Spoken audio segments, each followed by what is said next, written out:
नमस्कार दोस्तों, जय मां सरस्वती, जय जवाहर। दोस्तों, बीएससी 2025 के ऑनलाइन आवेदन शुरू हो चुके हैं। इस वीडियो में डिटेल के साथ बताऊंगा किस तरह से आपको आवेदन करना है, किन बातों को विशेष ध्यान रखना है, डॉक्यूमेंट की साइज क्या रहने वाली, कितनी ज्यादा और कम करनी है। देखो यहाँ पर आपके जो फॉर्म है गाइस, वो यहाँ पर क्या है कि 6 मार्च से शुरू होंगे और हो गए और 11 अप्रैल तक अंतिम लास्ट डेट है। आइए इस वीडियो में डिटेल के साथ बताएं किस तरह से फॉर्म भरना है। आपको ब्राउजर में सर्च करना प्री डीएलएड 2025 इसकी वेबसाइट डायरेक्ट लिंक मैं आपको डिस्क्रिप्शन बॉक्स में दे दूंगा। वहां से क्लिक करके आप है जो कि आसानी के साथ यहाँ पर पहुंच सकते हो। अब देखो यहाँ पर विशेष बात यह है कि यहाँ पर देखो सबसे पहला ऑप्शन मिलेगा आपको फॉर्म 2025, इस पे आपको क्लिक करना है। लेकिन जैसे हम क्लिक करते हैं तो यहाँ पर बताया जाता है कि जो ये सुविधा है फिलहाल ई मित्र के द्वारा क्या है कि शुरू की गई और आपके देखो जल्दी 1-2 दिन के अंदर ये सुविधा आपके भी सभी फॉर्म भर सकेंगे घर बैठे आसानी के साथ अपने फोन से। ठीक है, कहने का मतलब सिर्फ जो ई मित्र धारक है वही फॉर्म अप्लाई कर पा रहे हैं अभी वर्तमान में, बाकी सभी फॉर्म अप्लाई नहीं कर पा रहे क्योंकि ये ई मित्र पे सुविधा उपलब्ध है। लेकिन जैसे आपके लिए शुरू होगा तो जो भरने का जो प्रोसेस है, प्रक्रिया है, वो सेम रहने वाली। तो मैं एक ई मित्र धारक हूँ तो आपको भर के दिखा देता हूँ, क्योंकि भरने के बाद जैसे आपका लिंक एक्टिवेट होगा, ठीक है, सभी के लिए तो प्रोसेस सेम रहेगा। ओके, भरने का प्रोसेस सेम रहेगा, बस ये है कि अभी आप नहीं भर पा रहे और हम भर पा रहे हैं। तो आप देख लेंगे क्योंकि प्रोसेस दोनों सेम रहेगा। ठीक है, कहां से सेम रहेगा मैं आपको बता देता हूँ। देखो हम यहाँ पर वीएमओयू करेंगे, तो देखो यहाँ पर वीएमओयू करेंगे तो यहाँ पर आपका देखो जैसे करेंगे, देखो हमारे वेबसाइट आपके हमारा लिस्ट में आती है प्री डीएलएड 2025। हम इस पे क्लिक करते हैं और यहाँ पर ओके करते हैं तो किस तरह से शो होता है देखो यहाँ पर। तो देखो इस तरह से आपके भी फॉर्म खुलेगा जब आपके लिए लिंक एक्टिवेट होगा। देखो सबसे पहले आपको यहाँ पर अपना राज्य कौन सा है वो जिला सेलेक्ट करना है, उसके बाद कौन सा आपका जिला है वो सिलेक्ट करना है। ठीक है, राजस्थान, फिर यहाँ पर जिला। उसके बाद देखो यहाँ पर मांगा जा रहा है कि आपका एग्जाम सेंटर आप कहाँ चाहते हो। तो सबसे पहले आपको अपना गृह जिला सेलेक्ट करना है, वो अपने पे डिपेंड करता है कि आप कहाँ एग्जाम देना जाना चाहते हो। फिर यहाँ पर नजदीकी जो भी जिला वो सिलेक्ट कर देना है। अब यहाँ पर देखो उसके बाद देखो यहाँ पर नीचे आपका यहाँ पर आपका देख सकते हो, यहाँ पर कैंडिडेट नेम है, यहाँ पर आपका फादर्स नेम है, ठीक है, और यहाँ पर आपका मदर्स नेम है, और यहाँ पर मोबाइल नंबर डालना है और डीओ भी डालना है और जेंडर डालना है। और यहाँ पर आपको देखो विवाहित स्थिति क्या है, मेरिड और अनमेरिड वो कर देना, हम अनमेरिड करेंगे। और उसके बाद आपको कौन सा लिंक मेल फीमेल वो कर देना। और ये जो जानकारी है सिंपल सी ये भर देना। ध्यान रहे ये जानकारी गाइस आपको जो 10वीं की मार्कशीट है, ठीक है, जो 10वीं की मार्कशीट है उसके अकॉर्डिंग बनना आप। ठीक है, ऐसे नहीं कि आप आधार कार्ड के हिसाब से भरो, नहीं, जो 10वीं की मार्कशीट है उसी के अकॉर्डिंग बनना और आधार कार्ड को 10वीं की मार्कशीट के अकॉर्डिंग अपडेट करवा देना। क्योंकि आप जैसे सिलेक्शन होगा तो आपका वहां पर जो कि आपका आधार कार्ड आपसे मांगा जाएगा एग्जाम बोर्ड में, जब आप एग्जाम देने जाओगे तब आपके आधार कार्ड काम आएगा। तो अभी से अपडेट करवा लेना है और सही से सावधानी से ये जानकारी आपको भर देनी है। उसके बाद नीचे आओगे तो यहाँ पर आपको अपना जो क्या category ST SC OBC general जो भी है वो सिलेक्ट कर देना है। अब यहाँ पर देखो कि मांग रहा है कि आप पीएसपी एरिया से हो किसी से हो तो यस करना है, टेढ़ा वाला बाकी नहीं तो नो एप्लीकेबल कर देना है। अगला आपका अल्पसंख्यक, इसमें आपको देखो जो हिंदू है उनको तो यहाँ पर नो करना है। अगर इसके अलावा जो कोई मुस्लिम सिख ईसाई वगैरह है तो यस करके आपको अल्पसंख्यक टाइप में सिलेक्ट कर देना। हम नो है तो नो कर देंगे, उसके बाद जो आगे का ऑप्शन है वो नहीं आपके खुलेगा। ठीक है, अब यहाँ पर देखो जो ऑप्शन है अगला वो है कि शारीरिक रूप से दिव्यांग डिसेबिलिटी मांग रहा है। अगर आपके देखो 40% डिसेबिलिटी है तो आपको यस करना है, अदरवाइज आपको नो करना है। ठीक है, अगर है तो आप जैसे यस करोगे तो आपके सामने देखो किस प्रकार की आपका है कि आपका ब्लाइंड है, ऑर्थो है, जो भी है जिस प्रकार का आपका सर्टिफिकेट लिखा होगा वो यहाँ पर डाल के आप फॉर्म अप्लाई कर सकते हो। अगर हमारे कोई भी किसी प्रकार नहीं है तो हम नो रखेंगे।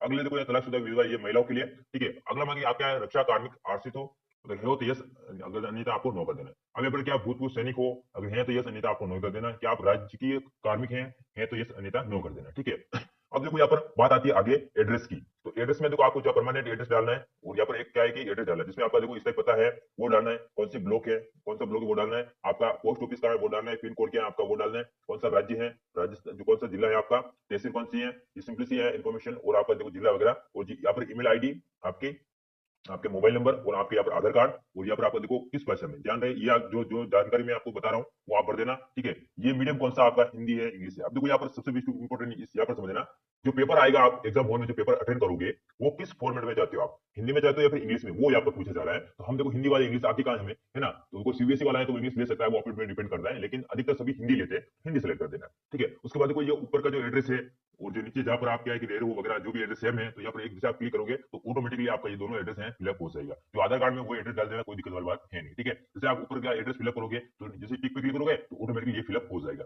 अब देखो यहाँ पर नीचे आपका ये पूछा जा रहा है कि आपकी क्या क्वालिफिकेशन है। ठीक है, 12वीं पास हो, 12वीं में आपकी संसद थी या नहीं थी, या फिर आप वरिष्ठ उपाध्याय से संसद की है। तो देखो सबसे पहले मैं आपको यहाँ पर डाउट क्लियर कर दूं, ये सिलेक्शन किन के लिए करना है, जो 12वीं पास है। ठीक है, और 12वीं जो कि पास है और उसमें देखो यहाँ पर जिनके संस्कृत नहीं है, कहने का मतलब 11वीं 12वीं में संस्कृत नहीं पढ़ी है तो वो ये सिलेक्ट करना आप। ठीक है गाइस, और अगर आपने देखो यहाँ पर अगर संस्कृत पास आपने संस्कृत थी 12वीं में तो ये करना, समझना आप। और अगर आपने किसी वरिष्ठ उपाध्याय को अलग से संस्कृत विद्यालय होते हैं वहां से की तो आपको तीसरा वाला ऑप्शन सिलेक्ट करना है। ठीक है, समझ में आ गया। अगर आपका साइंस कॉमर्स है तो आपको ये सिलेक्ट करना। इसके अलावा अगर आर्ट्स भी है और आपका संस्कृत नहीं है तो भी आपको पहले वाला ऑप्शन ही सिलेक्ट करना है। अगर आपके आर्ट्स है संस्कृत है या आप संस्कृत नहीं लेना चाहते हो फिर भी आपको जैसे कि आपने संस्कृत पढ़ी है, ठीक है, तो वो सिलेक्ट कर देना। जैसे मैंने पढ़ी है तो मैं सिलेक्ट करूंगा।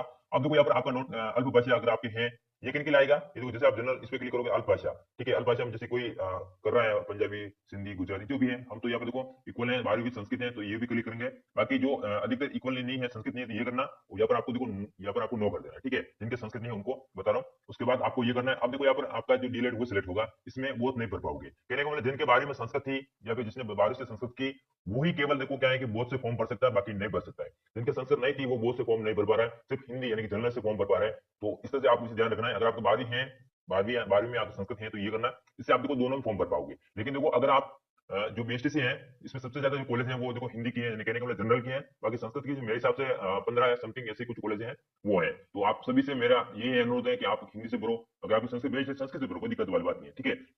लेकिन मुझे ध्यान ये रखना है कि केवल संस्कृत वाला ही बहुत फॉर्म अप्लाई कर सकता है, बाकी नहीं कर सकता है, ठीक है। जिनके संस्कृत के अलावा अन्य सब्जेक्ट की बारे में वो फॉर्म अप्लाई नहीं कर सकता है बहुत में से, ठीक है। अब देखो यहाँ पर जैसे कोई वो सेलेक्ट करेगा तो वो कोई जैसे वो सेलेक्ट करेगा तो आपको ये ध्यान रखना है कि वो सेलेक्ट करेगा जो एग्जाम हॉल में जो पेपर आएगा उनको देखो यहाँ पर संस्कृत के पेपर जो क्वेश्चन आएंगे वो अटेंड करने पड़ेंगे, जिसे ध्यान ये रखना है। बाकी आप संस्कृत के जो पेपर आएगा वो अटेंड करना है। ऐसे नहीं कि आपको हिंदी और संस्कृत दोनों देखोगे, उसमें हिंदी अच्छा लग रहा है वो कर लोगे, नहीं, ऐसा नहीं। संस्कृत का जो पेपर है वही आपको अटेंड करना पड़ता है, ठीक है। ये गलती मेरे से हुई थी पिछली बार, ठीक है, जब मैंने बीएसटी किया था। मैंने ये सोचा कि मैं वो से करूंगा, जो आएगा पेपर इजी, जिनके क्वेश्चन आएगा वो कर दूंगा, लेकिन ऐसा नहीं। फिर भी मेरा उस टाइम सिलेक्शन हुआ 342 हुआ, वो मैंने सबसे बड़ी गलती कर दी थी, ठीक है। तो आपको ये नहीं करना। अगर आप हिंदी से देना चाहते हो हिंदी भरो, अगर आप देना चाहते हो, इसमें बहुत वाला ये फायदा है कि अगर आप संस्कृत से अटेंड करते हो तो काउंसलिंग दोनों में करा सकते हो, हिंदी में भी करा सकते हो, यानी जनरल में भी करा सकते हो और संस्कृत में करा सकते हो, ये इसका फायदा है। लेकिन अगर आपका हिंदी मजबूत है, संस्कृत नहीं है, तो आप मेरे हिसाब से आप जनरली भरो, एक ही रहने दो, ठीक है। अब देखो यहाँ पर आपका बोर्ड कौन सा है, किस वर्ष पास किए, 2000 जैसे कि मैंने की, उसके बाद किस साल आपने पास किए वो यहाँ पर देखो। 18 में 18 रखूंगा, उसके बाद 600 नंबर का होता है मैक्सिमम, और मेरे आए थे यहाँ पर 444, इस तरह से 8% उठ के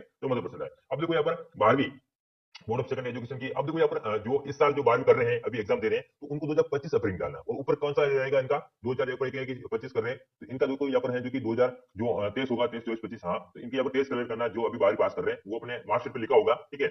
उसके बाद जो अपेयरिंग है तो अपेयरिंग करेंगे, जैसे अपेयरिंग करेंगे तो उनको कुछ नहीं डालना है, सिर्फ रोल नंबर डालना है जो कि उनके पास होगा, ठीक है। हमारे जो पास है तो हम यहाँ पर क्या है पास कर देंगे, ओके। हमारा क्या है कि 2020 में पास हो गया, पास करेंगे। कितने नंबर का पेपर होता है वो यहाँ पर आपको देखो, जो 500 नंबर का होता है 500 नंबर डालेंगे, कितने आगे आए हैं वो यहाँ पर देखो क्या है कि भर देंगे, तो यहाँ पर ऑटोमेटिक परसेंट आ जाएगा। उसके बाद देखो यहाँ पर आपको टिक कर देना है, ठीक है। टिक करने के बाद देखो यहाँ पर सिंपली लिखा हुआ है नेक्स्ट पे, ठीक है, टिक कर देना आपको यहाँ पर। टिक करने के बाद आपको यहाँ पर नेक्स्ट पे है जो कि यहाँ पर क्लिक कर देना है।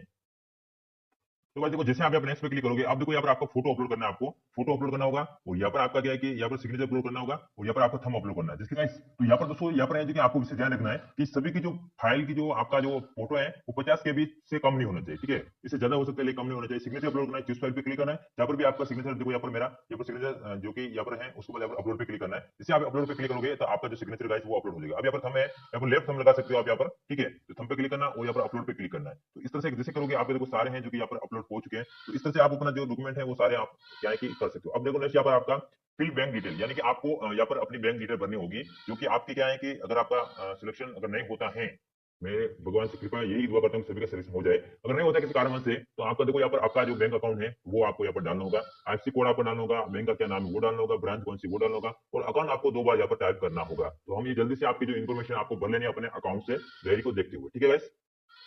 देखो जैसे आप यहाँ पर अपना आईएफएससी कोड डालोगे तो ऑटोमेटिकली यहाँ पर फिलअप हो जाएगा आपका जो स्टेट बैंक वगैरह जो भी ब्रांच वगैरह, ठीक है गाइस। तो भाई सारी जानकारी पढ़ने के बाद सिंपली से आपको यहाँ पर टिक कर देना, और यहाँ पर आपको क्या है कि यहाँ पर नेक्स्ट पे आपको क्लिक कर देना है, यहाँ पर जैसे कि आपको दिख रहा है नेक्स्ट पे, ठीक है गाइस। अब दोस्तों यहाँ पर देखो सब कुछ यहाँ पर देख लेना है, लेकिन देखो यहाँ पर आपका अब क्या है कि जो सर्टिफिकेट है आपका वो उस नंबर मांग रहा है, ठीक है। मूल निवास और जाति प्रमाण पत्र का जो सर्टिफिकेट नंबर है वो मांग रहा है। तो देखो अगर आपके पास देखो, चलो हम यहाँ पर सबमिट करके नेक्स्ट पे क्लिक करते हैं, क्या है यहाँ पर देखते हैं।